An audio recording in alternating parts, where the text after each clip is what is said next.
Hello again and welcome to a spot of positivity. No tea for me today because the weather is very hot and I find that, well, I have had a cup of tea now and again in the heat, but it's mainly water for me. And yeah, I do go through a lot of iced tea. My method of making iced tea, which I will not dedicate a whole episode to, but I just I brew a cup of very strong tea, 1 or 2 tea bags. I use regular tea usually, but you can use herbal tea. You'll need more of it. I just let that brew for a minute because I'm usually in a hurry and I haven't thought of it ahead of time, but I squeeze it hard with a teaspoon and suck all that wonderful all the wonderful flavor from that. No, I don't suck it from there. I mean, I do that with a teaspoon, and then I stick that, pour it into a jug with some sugar, about half a cup of sugar, and then this is for a whole jug. I'm not doing that for myself.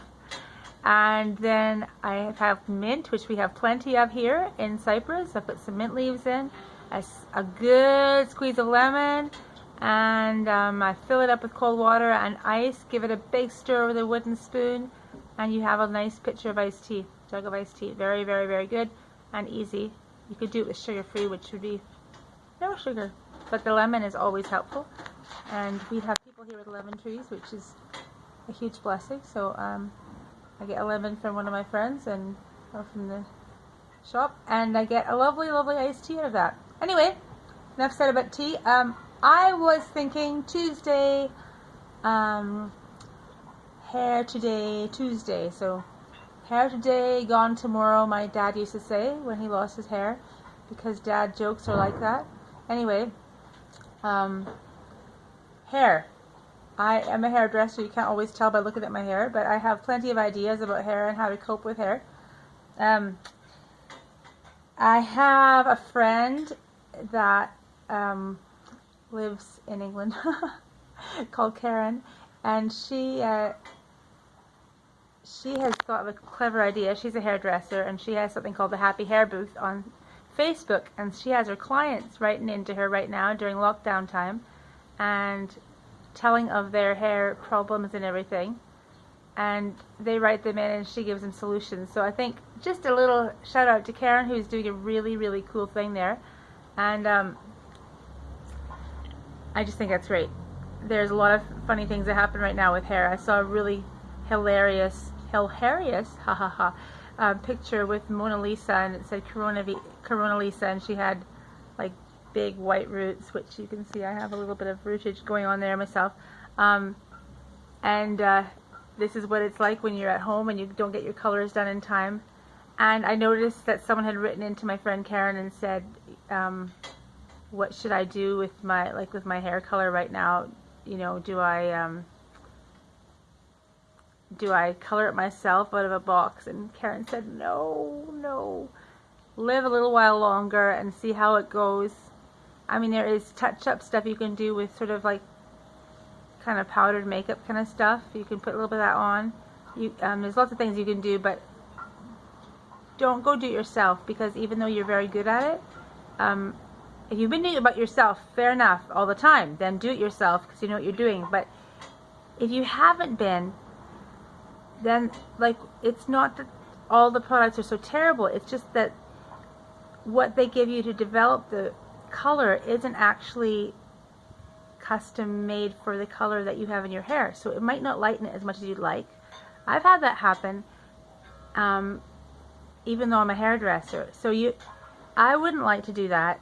I like to wait till I have someone else do it, because then it's the right volume of peroxide basically to lighten my hair as much as I want it to be lightened, to give the desired effect for the color I want. So don't do it yourself, unless you always do it yourself, and then fine, you know what you're going to get. Wait till you can go to your hairdresser again. But in the meantime, coping mechanisms for hair and how to make it look cute in the meantime. So we're going to go off to my little toilet, little bathroom, and see what we can do. So sorry, it's going to get dark for a second. I'm just going to put you on top of here, and I'm going to show you what I might do to have a cute little hairdo right now. So right now my hair is in a ponytail on top of my head, and I've put a little bit of gel through the ends. But it doesn't matter if you have curls or no curls or anything like that. All you need to do is put your hair in a ponytail to begin with. Now, in order to make a nice big bun, and I have less hair than I used to, you can just go like, you can wrap it around like this, and not put it so tight. Open it up a little bit. I'm sorry, it's going to be a bit of an echo because this is a small room. And you can pin it up like that, but keep it really, really loose. I mean, this is maybe common knowledge to some people, but that's how you can get it looking really, really loose and look like you have lots of hair. You don't roll it around really tight. Okay, that's a kind of a maybe classic messy bun. I don't know if you can see it from there. Okay. But what I was going to show you was something different. So I'll take those couple Kirby grips, bobby pins out. Scotland we call them Kirby grips. I think England they call them grips. So there's my funny looking hair.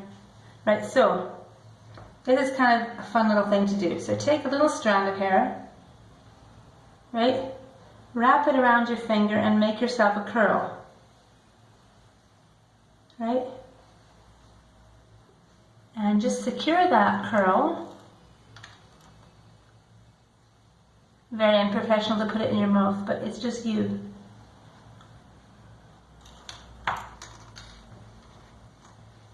Take another little piece. Wrap it around your finger and secure that curl somewhere else.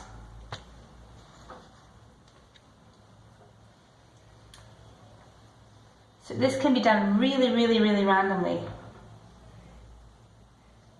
Another one, it doesn't matter, it can go right over the top of everything else.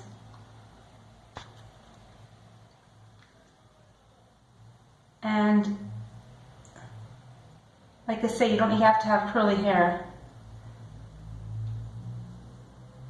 And you can do big sections, but I'm going to do slightly smaller sections because it's more fun at the end and it has more volume at the end. Now, one thing you can do, of course, to hide roots is you can put, you can tie a scarf around or a headband to cover that part of your hair where the roots are. Now see, this one is looking a bit funny. You can always take, if it's looking a bit funny, just take a grip, get a grip. Take a grip and put it in the middle part so that thing isn't hanging out funny. There we go. And of course, you might have some wonderful little tendrils hanging out and sticking out in odd places, and that's great as well.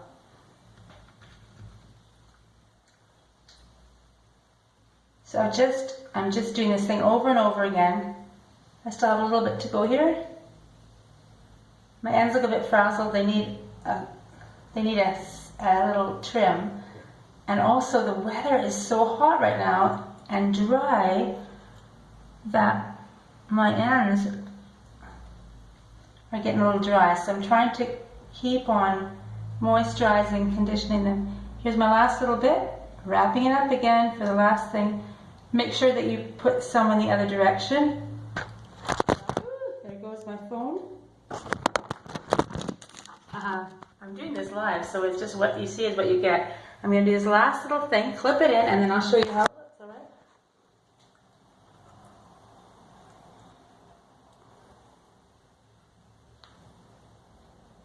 Now, I'm going to take my fingers and I'm just going to spread out what I've done. Now, hopefully, if I put this above me, you can see what I've done. There we go. That's quite a nice, big, full, curly curly bun. And it just took a few minutes. Now, you see I have roots here. I can just cover those up with a hairband. Let's do that.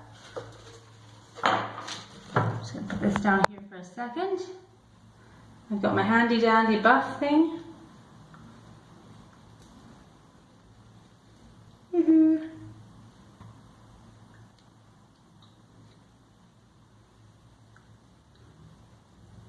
Okay, and there are no roots in sight. Cute little bun on top. Just a minute. Straighten that out so it's cute and nice. And I can go out with confidence and pride in spite of the fact that I have roots. So thank you very much for joining me on this lovely sunny day in Cyprus for a spot of positivity. See you soon again.